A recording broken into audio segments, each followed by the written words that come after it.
Welcome to the channel.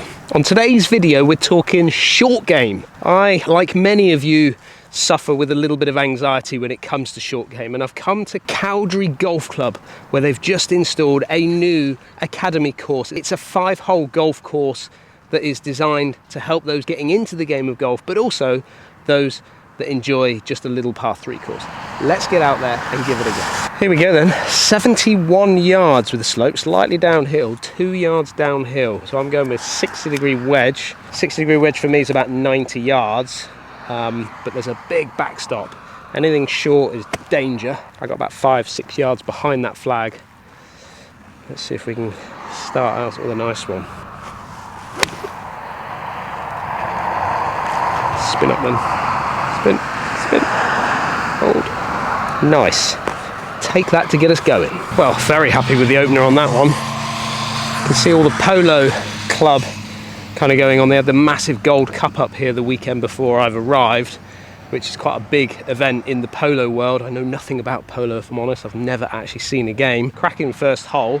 As you saw there, you got the runoff kind of all the way around the front, so you get it slightly wrong or a little bit too much spin, you're down off the front and you're left with a big pitch up the green.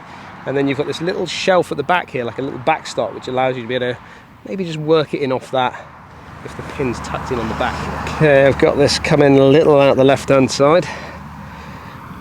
Greens are, I would think, on a slightly slower pace than what we're seeing maybe out on the golf course, so keeping it just outside left. Did not move. Did not move. Okay, solid start, little 3.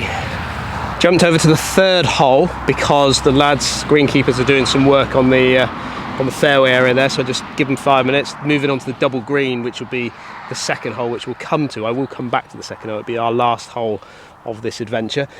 However, uphill, 178 yards playing on the slope.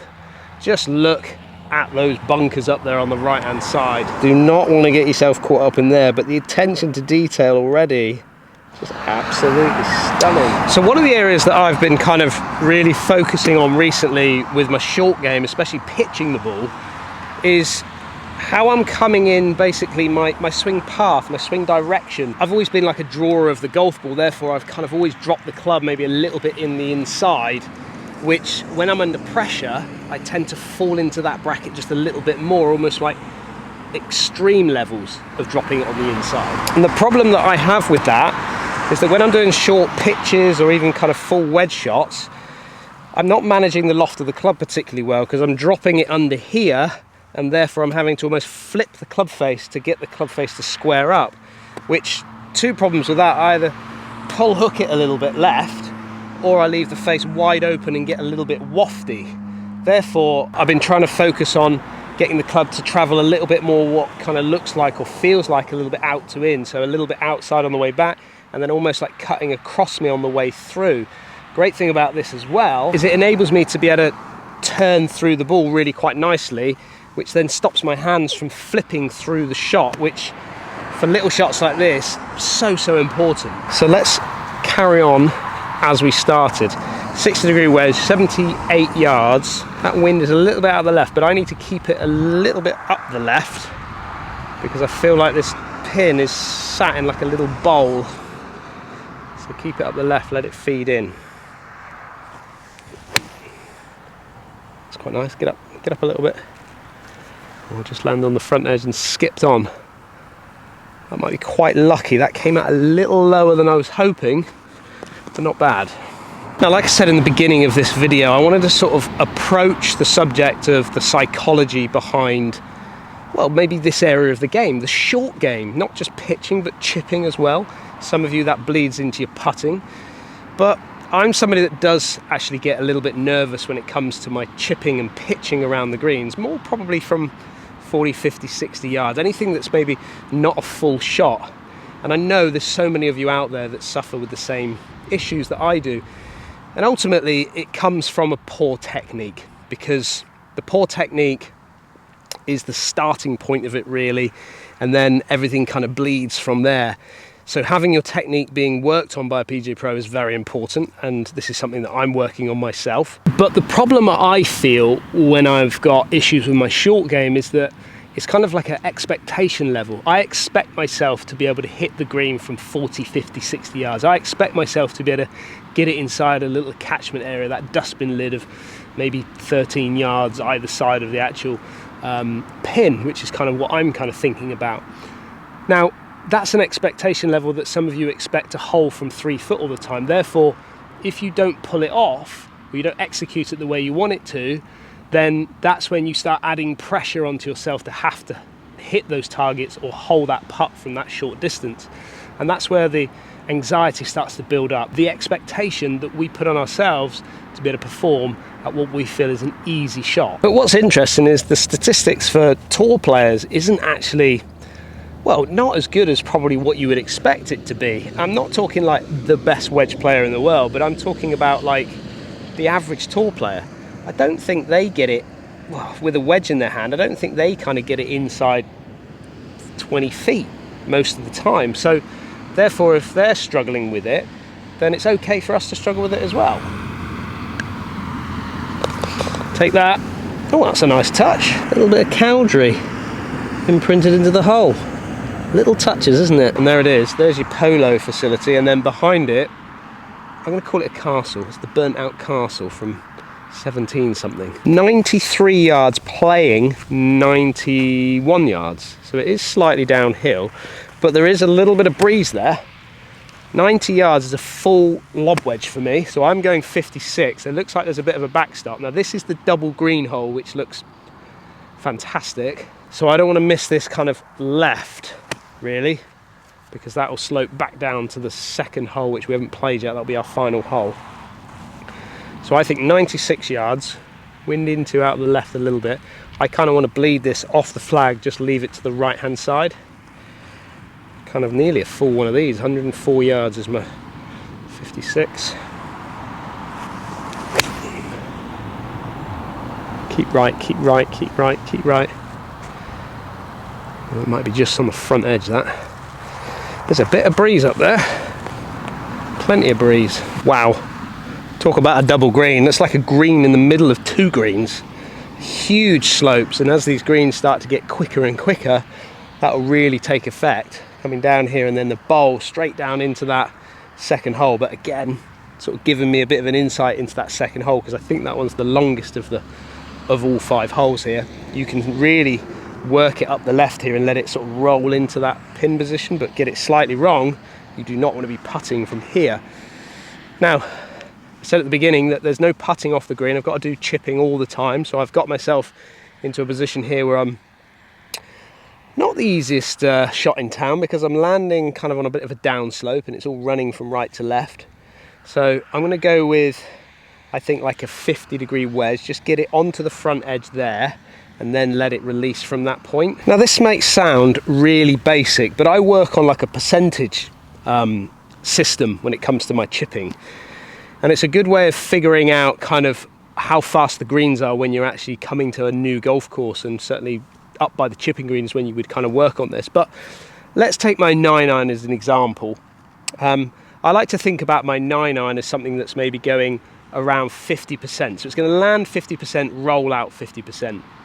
My 7-iron would come back to sort of 25%, 75% roll, and then my sand wedge would then go to kind of 75 and then roll out 25%. And those are kind of like the percentages that I would work with. And that's kind of something that I work on when I'm in the winter time. So when the greens are nice and wet and not really rolling out a great deal. However, in the summertime, I've got to adjust with that. And therefore, you might see me move to a pitching wedge at 50% and a lob wedge that goes 75%, 25, and maybe a 6-iron that goes 25, 75, depending on kind of how fast the greens are. But then you've got to take into consideration downhill, uphill. And these are all things that over time you learn. It comes down to experience and practicing those particular shots and then absorbing that information and then taking it to the next golf course and the next golf course and work on it from there. So for this shot here, I've got quite a bit of downhill, so therefore that 50-degree, I'm kind of pushing that at around 50% and then letting it roll the rest, which probably from a tee point, I'm going to make a mark of about there. Ultimately, you could do this in practice. You're not doing this when you're actually out competing, but that just gives me a visual. There's actually a little dark spot right by this point here, so I don't necessarily need the tee, which might get in the way.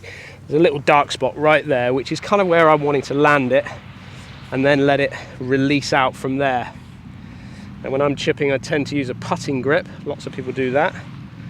Get my landing spot and then let it do the rest. Go then.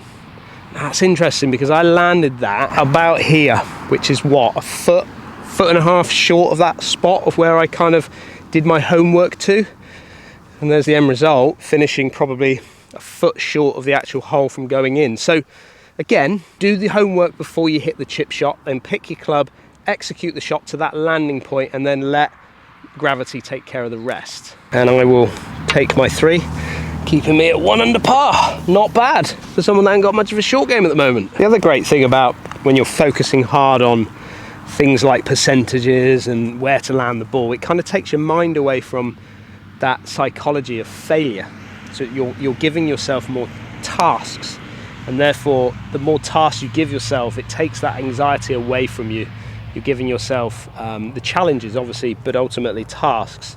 Now, 87 yards this is playing, basically down slope, so not actually dissimilar to what I've just played onto the last hole there. However, I think I don't want to be anywhere near the front part of this green. I need to make sure I get it behind the flag. There's a bit of a backstop behind the flag, and also I'm accepting that I just want to leave myself almost like a 15-20 footer if I can from here, because anywhere near that flag with any sort of spin is in danger of running right off the front, and there's a huge slope off the front.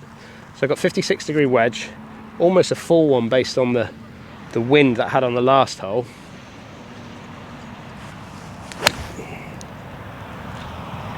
Keep going, go, go, go, go, go. Oh wow, there's your spinner. That's gone right off the front. Okay, good thing about that, obviously I've missed the green, but gives us a chance to talk about potentially a dangerous shot coming up. I feel like that was a bit of a mental error on that hole, to be fair, because I've just zapped the back of the green, which is 110 yards. So decent sized green, but ultimately into this wind, a 50-degree, my shot is really at the back of the green, because anything just short, as we've just seen with the shot that I've just hit there, anything just short is just zipping off the front like it did. So really my target was around the sort of 100 to 110 yard mark, and into this wind, well, 50-degree wedge wouldn't have gone long with 50-degree wedge. So maybe that was, well, definitely that was the club, but ultimately what I should have done is focused on the back of the green rather than the actual flag. Again, these are all little things that probably a good caddy would pick up on and make life a lot easier. This is as tough as it gets. Look at this. So I'm on kind of a down slope, or hitting into an upslope there with my chip shot, and then this is where I've kind of pitched, zipped it back, and now I'm up against a bit of a collar, which is not easy because I've got to be able to pop it out from that lie up that slope and all the way to that hole. Got 2 options here. I can either run something up or chuck it all the way. Now links golf, you'd be running it up here, wouldn't you? But it's a little bit soft, therefore I feel like I could chuck it up to that point and get it to just check up into that green. I kind of almost as well want to get a little bit steeper on the shot rather than being a little bit flatter with that 7 or a 6 iron running it up. It's almost like a 60 and just flop it up. Opting with 60 then, because of this long grass, I kind of want to almost like pick it up and drop the club down on top of the ball. My landing spot is, what, 4 paces just short of that pin. Hopefully it takes 1 skip and then grabs on me. Got to be committed.